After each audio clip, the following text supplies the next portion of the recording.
of the biggest problems I see when it's financial instruction from churches is people teach from pulpits. They teach Yeah. giving to get, and not giving to give. And it's a whole different ballgame. See, when most people hear tithing, which you should tithe, you don't have to. It's not mandatory. I'm getting ready to make some people mad right now, but it's not mandatory in the New Testament. But Jesus said Jesus mentioned tithing one time, and he said you should do it.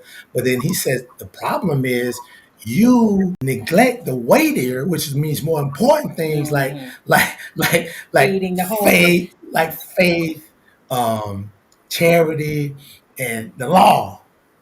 You subdue those, and you elevate money and tithing on top of it. He said, no, you should tithe. That's good, but you should not elevate that over the love of God, faith, mercy upon your fellow man. And so one of the things I've learned from God is when you give, you'll get to give. To give, you'll get to give. In other words, when you tell people, look, pay your tithe, and God's going to open up the windows of heaven and pour you out a blessing. So you're giving to get.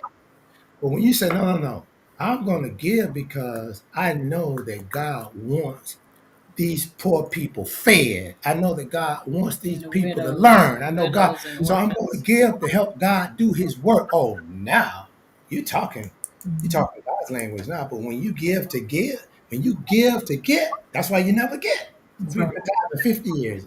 Those windows have never opened because you're trying to get. You got to give